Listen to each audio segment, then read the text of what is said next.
আসসালামু আলাইকুম বন্ধুরা, কেমন আছেন সবাই? আশা করছি সবাই ভালো আছেন। Welcome to minder video. ব্লামের একটি আপডেট চলে আসছে। ব্লামে কিন্তু অলরেডি আপনারা এলিজিবল কিনা সেটি দেখতে পাবেন এবং তাদের স্ন্যাপশট এক সপ্তাহ পরেই, তো স্ন্যাপশটের ডেটটা কবে সেটাও জানানো হবে এবং ব্লামে যারা এলিজিবল হননি চেক দেওয়ার পরেও তারা আসলে কেমনে এলিজিবল হবেন বা কেমনে আপনারা আবার এগেন আপিল করতে পারবেন সেটা ভিডিও প্রপারলি এই ভিডিওতে দেখানো হবে। কারণ আমি নিজেও এলিজিবল না, আমাকেও এখন আপিল করতে হবে। যদিও টিজি প্রজেক্ট নিয়ে এখন আর অত বেশি আশা রাখি না, জাস্ট কিছুটা দিয়ে যাই, দিয়ে গেলে ভালো, না দিয়ে গেলে আরো ভালো, কারণ আমরা অলরেডি এতে অভ্যস্ত হয়ে গেছি। তো এই যে দেখতে পাচ্ছেন এম আই এলিজিবল অপশন আছে, এম আই এলিজিবল অপশনে ক্লিক দিবেন, তাহলে আপনারা বুঝতে পারবেন যে আপনি এলিজিবল কিনা। তো আমি একবার চেক দিয়েছি, তো আমি এলিজিবল না। দেখেন এখানে আসলে সিভিল ধরছে, ঠিক আছে। এই সিভিল যে চেক, এটা আসলে কিভাবে তারা চেক দিছে জানি না, এটা আসলে জাস্ট হুদায় একটা আনছে সিভিল চেক।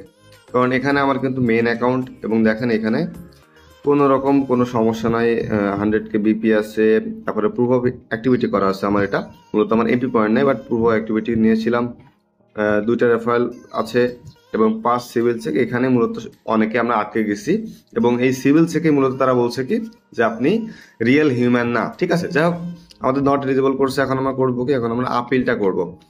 আপিলটা কোথায় করব? তাদের দেখেন অফিসিয়াল টেলিগ্রাম চ্যানেল আছে এবং আমি আমার টেলিগ্রাম চ্যানেলেও সুন্দর কিন্তু লিঙ্কটা দিয়ে দিয়েছি। ওখান থেকে আপনার আপিল ফর্মটা পূরণ করতে পারবেন। আপিল ফর্মটা আমি এখনই পূরণ করব। তার আগে বলে নিই, স্ন্যাপশট দিয়েছে তারা জুন মাসের 7 তারিখে, মানে আজকে হচ্ছে 31 তারিখ, আর 7 দিন পর জুন মাসের 7 তারিখ আসবে এবং তখন ফ্রাইডে নাইট মানে শুক্রবার রাতে স্ন্যাপশটটা নিবে এবং তারা বলছে এলিজিবিলিটি গেটস ফাইনাল এলিজিবিলিটি নিবে, ঠিক আছে। তো সবই বুঝলাম, ফাইনাল এলিজিবিলিটি নিবে, তবে এখানে আমার মনে হয় না এমপি পয়েন্টের জন্য খরচ করার কোনো দরকার আছে। তবে হ্যাঁ, যদি কেউ এখন খরচ করতে চান অবশ্যই খরচ করে নেবেন। তবে আমি এমপি পয়েন্টে কেমন ট্রেড করবে এটার ভিডিও আমি দিতে যাচ্ছি না, কারণ একদম ইচ্ছা নাই। আপনারা অনেক ভিডিও পড়ে আছে ইউটিউবে, দেখে নেবেন কেমনে তারা ট্রেডিং করছে এবং এমপি পয়েন্ট কালেক্ট করছে। তো এখানে দেখেন আমি জাস্ট করবো কি, এখন যে আপিল যে ফর্মটা আছে সে আপিল ফর্মটা ফিল আপ করবো। এখানে দেখেন এখানেও আছে অফিসিয়াল আপিল ফর্ম। তো এখান থেকে আমি যাচ্ছি, জাস্ট এখান থেকে ওপেনে ক্লিক দিব। ওপেনে ক্লিক দেওয়ার পরে এখানে একটা আপিল ফর্ম চলে আসবে। তো এখন আমি জাস্ট এগুলো ফিল করবো, ফিল করে আমি পাঠিয়ে দিব, ঠিক আছে। এখানে দেখেন your Telegram user name, Telegram user নেমটা দিবেন। তো আমি আমার টেলিগ্রাম ইউজার নেমটা দিয়ে দিচ্ছি, অবশ্যই @ সহ দিবেন। তো আমি টেলিগ্রাম ইউজার নেমটা লিখে দিই, আমার টেলিগ্রাম ইউজার নেম এটা। তারপরে হচ্ছে অর ইউর টেলিগ্রাম হ্যান্ডেল, এটা আসলে ম্যান্ডেটরি না, ম্যান্ডেটরি হচ্ছে এটা, ঠিক আছে। এটা হইলে এনাফ, এটা না দিলেও কোনো সমস্যা নেই, ওকে। তো এটার দিকে যাব না, এটা দিব না। তা why do you think you are not a civil, ঠিক আছে, কেন আপনি ভাবতেছেন you are not a civil. তো এখানে আমি দিব হচ্ছে I am not a civil, I am not a civil because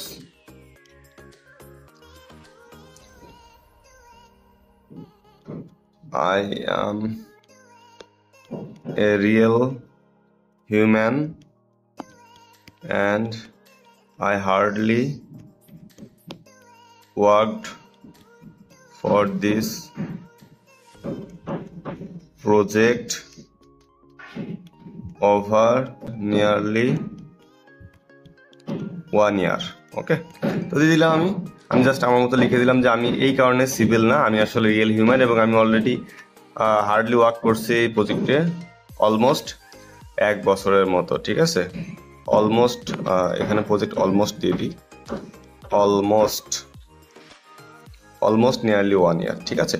how many Blum accounts do you have, আমি দেবো একটা, আপনারাও সবাই একটাই দিবেন। তারপরে how many accounts is your wallet connected to, এটাও দিবেন একটাই, ঠিক আছে।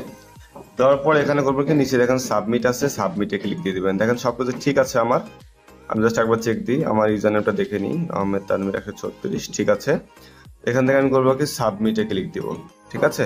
দেখেন সাবমিট হয়ে গেল, দ্যাটস ইট, এতটুকুই। এরপরে রেজাল্ট কি দিবে না দিবে, যদি আমি ইন্টারেস্টেড না, এখানে রেজাল্ট দিক বা না দিক কিছু যায় আসে না। আমি জাস্ট দেখাই দিলে আপনারা ঠিক এই অনুযায়ী আপনারা ব্লামের এই অ্যাপ্লিকেশনটা সাবমিট করে দিবেন, আপিলটা, যাতে পরবর্তী যখন স্ন্যাপশট নেওয়ার আগে বা স্ন্যাপশট নেওয়ার পরে যাতে আমাদের এটা সলভ করে দিতে পারে, ঠিক আছে। আর এটা হচ্ছে আপাতত ব্লামের আপডেট। 7 তারিখে স্ন্যাপশট পরে দেখা যাবে আসলে তারা আপডেট করে কোনো কিছু রিসলভ করতে পারে কিনা, টু মার্কেটের মতো। আর এখানে আসলে টিজি ডেট ওইভাবে এখনো আসেনি, টিজি ডেট স্ন্যাপশটে পরে আসবে। সেটা যখন আসবে তখন ইনশাল্লাহ আমি জানিয়ে দিব। ওকে, তো ভিডিও শেষ করে কথা বলবো সেটা হচ্ছে মাস্ট টেলিগ্রাম চ্যানেল জয়েন করবেন। প্রত্যেক ভিডিও ডিসক্রিপশন বক্সে টেলিগ্রাম চ্যানেল একটু পেয়ে যাবেন, সাথে আমাদের ইউটিউব চ্যানেল খেয়াল রাখবেন। তো আজকের মতো এ পর্যন্ত, পরবর্তী কোনো ভিডিও নিয়ে আবার হাজির হবো, তখন সবাই ভালো থাকবেন। আল্লাহ হাফেজ।